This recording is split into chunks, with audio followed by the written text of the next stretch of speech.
Previously on Balls. The new book that's come out, The Art of Losing. Luke Alfred is the author. Photograph on the front, of course, of the 99 World Cup, where we did one round of 4 balls. Lost that one by virtue of tying and having lost in the round robin section. Luke, you there? Yes. How's it? Sorry, man, I couldn't hear you for a moment. And also Sean Pollock's face after miscalculating what we needed against Sri Lanka. And of course, it just goes on and on and on. I see you also have the scoreboard from that first World Cup we went to, where, I mean, that wasn't a South African thing. I suppose that was more a case of a really silly rule where they just kept reducing the number of balls. But we'll never know, even if we would have won with 22 of 7 balls, let alone, or 22 of 13 balls, I think, as it started, let alone 22 of 1. Welcome to the show. Nice to chat to you. Thanks, Tara. And yeah, just chatting here with Simon, and apparently a little bit of flack coming through for the. I suppose that would be expected from certain quarters. Well, just to set the record straight for what it's worth, I mean, I submitted the book to the publisher about the same time that I started my job as a consultant at CSA. And I declared the book in my conversations about being given the job at CSA. So Jacques Fall, who employed me here at CSA, knew all about it. And in fact, various members of the kind of cricket establishment, Corrie Van Zyl, Graham Smith, have seen sections of the book, although they haven't seen the book in its entirety. And I have received some kind of negative comment in cyberspace. I've received some negative print comment along the line of how can you bite the hand that feeds. But of course, you know, the media space being what it is in this country, no one's really ever bothered to ask my side of the story. And my side of the story is I actually sort of declared this, and I made people aware that it was going ahead, and the publisher was always going to bring this title out as a Christmas title because that's the time of year in which books are sold in South Africa. And really, it's not a malicious book, you know. It's a book which attempts to sort of drill down into this peculiar anomaly where, on the one hand, we can be ranked the number 1 test side in the world, but on the other, when it gets to those really hardcore matches, when things really count and you have to win to get through to the next round, we somehow can't jump through that hoop. And to try and explore some of the reasons for that. Absolutely, and I mean, I was looking at some of the tweets coming through after the drawn test against Australia. I mean, as you say, when you add in any other scenario, our cricket team, I mean, we saw last time in Australia how they came back from like basically staring down a barrel and won tests from losing situations. 94 in Sydney was another scenario. You can go back to last week or this this last test in Adelaide, where once again people are saying, "Now, what do you say about choking now?" But when you suddenly add the word World Cup, I think that's where it is happening, and I agree with you. I think we need to actually ask the question. You know, are we choking? Is it a case of are we choking? If you look at the record and what's happened over the years since we come back from isolation, you can clearly understand why people say that we're chokers in World Cup, because we not only haven't progressed beyond semi-final, but the way we've lost in some of them would clearly indicate that pressure. We've lost the plot in many scenarios as well, and that would indicate choking. Look, I mean, first up, I'm very, although the word choking does appear in the subtitle of the book, it's a word which I don't use very much in the book. It's because I don't really believe it's just to the players. But I do use the word panic. Yeah. And I make a distinction between choking and panic in the book. It's not my own distinction. It's a distinction gleaned from a Canadian journalist called Malcolm Gladwell. And I can go into that if you like. But perhaps just to sort of move on, I don't think you see, Darren, I don't think you can apply the idea of choking to batting out a test match in a heroic way in Adelaide like Fuck did a couple of days ago. I think that, and in fact, one of the things I say in the book is that in a strange way, while on the one hand we absolutely revere test cricket because it's meant to be the pinnacle and the ultimate form of the game, it's interesting from a psychological and an existential point of view because test cricket provides a safety net, and that safety net is called a draw. So you can actually play for 5 days and you neither win nor lose, but you draw. And so in a way you can get out of it with your pride intact. Yeah. in a peculiar, paradoxical way, one-day cricket and 20-over cricket is more American. It's less Victorian and English. And what do I mean by that? I mean that you have to win or lose. You can't draw. You can tie, but you have to win or lose. And if you don't win, you lose.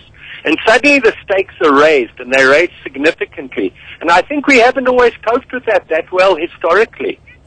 And yeah, I mean, I know Simon wants to come in here, but I think in terms where you can draw a parallel between the different forms of the game is that a lot of the time we've allowed the opposition to get under our skin and get into our heads.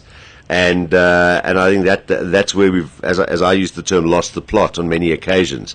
Now, that can happen in Test cricket as well. I mean, they were trying their damnedest in this last Test to actually get under Faf's skin, as we're going to hear later when we speak to him. But you know, they stood up against that, ignored it, and managed to get through it. Whereas I think in other instances, as you mentioned in the World Cup scenarios, a lot of the time we allowed teams like Australia to actually get under our skins, and we've lost our concentration and done stupid things at critical times, which has cost us possibly World Cups. And also, you know, one of the things you have to, I think, do in when you're getting into knockout stages of competition is you actually have to trust your instincts a little bit more. You have to sort of trust your instincts along the lines of, if we play well and we continue to do the things we've been doing which have taken us to this point, the likely outcome is that we will prevail, we will win the game. And I think what has happened in a lot of our World Cup knockout games is we've become incredibly self-conscious. You know, a key example would be 2007 Caribbean, playing Australia in the semi-final, going out very hard, batting first against Australia, because we believed that that was the only way we would succeed, so to put them under incredible pressure. But what happened? That backfired. We were 50 for 5, and then Justin Kemp was caught between a rock and a hard place, not knowing whether to blaze or to shepherd the lower middle order over the line. In the end, he did neither. We got 160. It wasn't defendable, and we lost the game in 30 overs. You know, and that's also, that kind of self-consciousness suggests an incredible anxiety when it comes to World Cup knockout games. Simon? Yeah, I think, Luke, what you said and what Malcolm Gladwell said is, when you brand someone a choke, or if you brand them a panicker, it becomes a self-fulfilling prophecy. Yeah, that's absolutely spot on. You know, he's got this phrase which he calls gosh, I can't remember now. I think it's stereotype threat. But the understanding behind stereotype threat is that one of the secondary consequences of panicking is you tend to behave as you're expected to behave. In other words, you are a stereotype panicker, therefore you will, in similar situations, panic. And that, in a way, is we behave in the way we expect others expect us to behave. And I think, unfortunately, you know, I heard part of your preamble, Darren and Simon, and you were talking about some of our early World Cup games, and you were absolutely right. I mean, 1992, absolute honeymoon period for us. Who can be blamed for the sillinesses of that rain rule? It was pre-Duckworth-Lewis. No one can be blamed for that, and I don't do that in the book. But I think I think there's a kind of a crucial period between 1999 World Cup and 2003 World Cup in which we were obviously hosts. I think things really started going badly wrong from 2003 onwards. Every World Cup prior to that, you can almost forgive. You know, you can. It might be incredibly painful to forgive the tie in 1999, but you know, we did things in 2003 as hosts that could have been avoided. We didn't play so smart. Sorry, guys, there's a helicopter going overhead. Are you in the operational area at the moment? Luke Alfred, public enemy number one. Chopper for stating the truth live on air. In 2007, we didn't respond that well to the pressures of a big game against Australia. Yeah. And 2011, Corrie did a very, very good job. But if he erred in any way, he actually tried to control too much from the edges of the game. I mean, there's a point at which these are international cricketers, and this is what they do for a living, and they actually have to think through problems on their feet. Yeah. I'm just thinking back to the World Cups, and one of the key differences, you talk about the first one in '92, that World Cup was probably one of the few where we didn't go in where anyone expected us to do anything. Whereas after that, in '96, they were talking about this amazing one-day side that we've got, and we're one of the favourites. In '99, we definitely were one of the favourites. And I think that's where we became targets. In '92, no one bothered about us. We stood up in that first game, beat Australia, and that's where everyone took notice.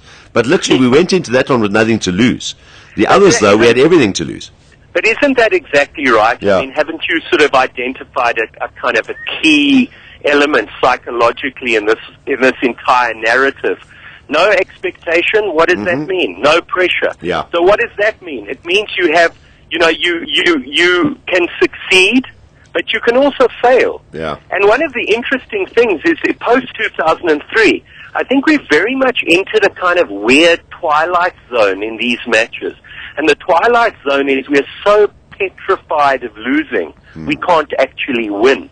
Yeah. And normally you think of winning and losing as being opposite sides of the pole or the continuum. In actual fact, in our cricket, they're not. They're very closely allied. So, and think about that. Think about that weird paradox. Yeah. We're so petrified of losing, we can't win. And that's what's happened. Yeah. Fear of failure. Yes, Johnny? Sorry, Luke. Are we an immature sporting culture? Yeah, I think we are, hey? You've just got to read the papers on Monday following a Saturday test match. You just got to read the papers and sort of be sensitive to the tweets and what have you after a 0-0 Bafana draw. It's like the world has caved in. But the world hasn't caved in. This is a sport. Sport is not life. The two should not be confused. We expect a lot, but we also forget we were out of this for 20 years. And that must count for something. We've only been doing this. There was this big period in which there was no official international sport in our country, from 1970 to 1991 or 1992. And doesn't that sort of sharpen our need to do well? The fact that we missed out all those years? It's like a kid saying you missed 22 birthday parties. You're really going to look forward to your 23rd, aren't you? Yeah. Absolutely. Yeah, that's good put. All right. Yes, Simon, final. No, I agree with Luke. I think you read the papers on the Sunday following a big sporting event, and if we lose, be it the Proteas, Bafana, or the Box, it's panic stations immediately. Yeah, look, every country has their specific narrative, and every country has their specific. The narrative deals with sport and national history and national culture. England won the Soccer World Cup in 1996. And so English football fans, whenever they get to 66. a Euro or whenever they get to a World Cup, they're fondly harking back to the nostalgic days of 1966, in which they were hosts. They think we might just do it again. Inevitably, they get knocked out in the quarterfinals with David Beckham missing a penalty or hitting it over the bar, and it often happens against Portugal. They have their own demons to deal with. Yeah, exactly. Every nation. It's not as though we've been Well, Sri singled Lanka. out. I mean, Sri Lanka. How many have they lost now in T20? Is it 5? Exactly. They've also Another got- fine yeah. example. How many limited overs cricket finals have Sri Lanka gotten into but lost? Yeah. Okay, they won in 1996, but post 1996, they've actually lost every final they've played. Yeah. So it takes on very specific, unique forms. It's just particularly painful for South African cricket fans. Were there any people that were reluctant to speak to you when you were writing the book? None at all. None at all. People, look, that's not entirely true. I wanted to speak to Henning Gericke, old Kop doctor, who was the psychologist for the 2011 World Cup side, and he's a very polite man, and he couldn't somehow say no to me openly, but he did manage successfully to evade me. He was always busy. Yeah, exactly. Or he didn't return calls, or is suddenly unavailable for unexplained reasons. And Corrie was quite reluctant, but I knew I had to talk to Corrie. And then we had a kind of quid pro quo, Corey and I, and what happened in that case was that he said, look, I will sort of reluctantly talk to you, but I'd like to see what you write. Now, that's obviously a difficult one for a journalist, but I'm increasingly not precious about that. I think that if you do represent people fairly, you have nothing to be ashamed of or to hide from. So I showed him 12,000 words of the book before publication. So there was that. But then, by and large, some of this goes back quite a long time, 1992. People, in a sense, are only too happy to talk. It was quite cathartic for some of them. Lawrence Klusner had done a lot of thinking about 1999, I can assure you. Yeah. And he was, Lawrence is a little reserved. He has a different persona but he was incredibly thoughtful and he gave up good time to me.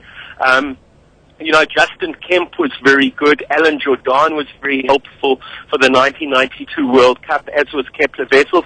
Everyone contributed. Peter Kirsten, Craig Matthews, Nicky Boyer, Herschel Gibbs. But most people were only too happy to help if they could. I think Lance particularly, because I think it's 2 World Cups where he's sort of been pivotal in what happened. I mean, the Sri Lanka one where we miscalculated. Remember, I think he came in at a time where he should have finished the game off, and I think he got 1 of 8. And that, but then with the whole rain delay and the whole rain issue, the guys miscalculated and they thought we'd done enough already.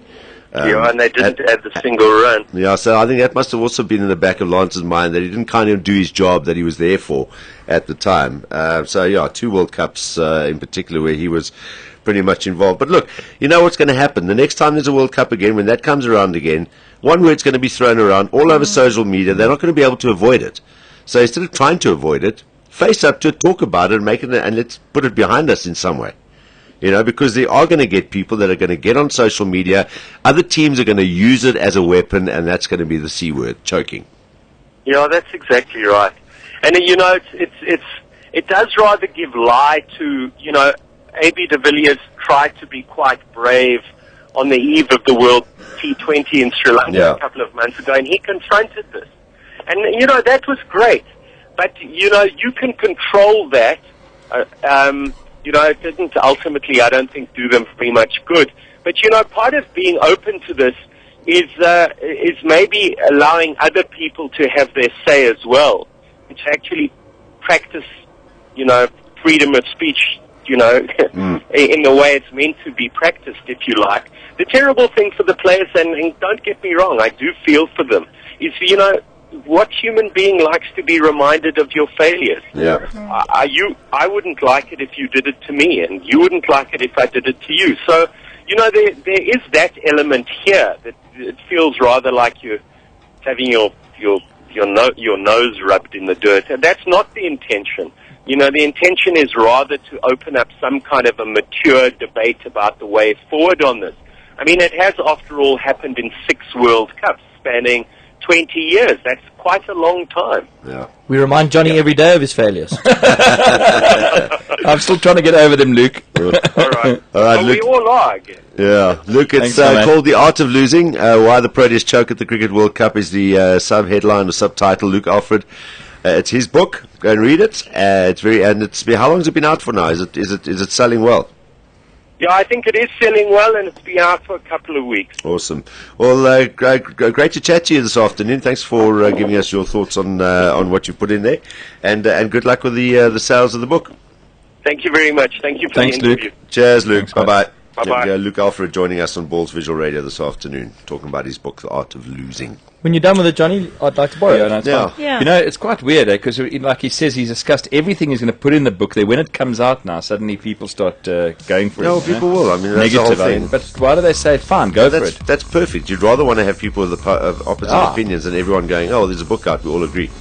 And the book I know that didn't have differing opinions was John Smith, because everyone just thought John just wrote a fantastic book and it was all good. But I mean, that's the nature of the man. But look, I mean, it's if you look back in our history, 92, we couldn't do anything about that. I really feel in this day and age, we would have won that game. But back then, it wasn't a fait accompli that we would have won that game. So that might have added a little bit of pressure. Then our side sort of got to the point where they were one of the favourites in '96. Brian Lara did us in there, in that West Indies game. '99 was obviously the panic at the end, panic at the disco. I still think Damien Fleming bowled a no ball, which would have won us the game anyway, but there was no DRS. And 2003, our World Cup, obviously Sri Lanka. But remember also in that first game, I think Stephen Fleming pulled us apart, and that immediately started putting some doubts into people's minds in that first game, in that early game against New Zealand. And 2007, obviously he mentions the Aussie game. Yeah. And of course, this last the last World Cup, 2011. To be honest, 2011, I don't think we were really in it. No. Yeah, but no one expected to lose to New Zealand. Yeah, but we see there again. But by that time, by the time we got there, and also in 2007 as well, it had now become a theme, a thread that South Africa are chokers. And teams, regardless of how much we deny it or whatever, They'll use it against us. They will come out there and they will get under our skin and use that as a weapon against us. And that's what the New Zealanders said. Listen, we're going to go at these guys in their faces. We're going to sledge them and remind them that World Cups they choke. And that's going to happen again next time. So that's how the team's got to deal with it. Simple. Can you imagine that next World Cup when we actually win it or something like that, and it'll all be forgotten, and we will be... Well, exactly. That's the only way you're going to get around this is actually go and win a World Cup, because if you don't, you're always going to carry that stigma. This is Balls Visual Radio. Darren, Simon, Kate and John. Weekdays from 3 p.m. to 6 p.m. Central African Time. Balls.co.za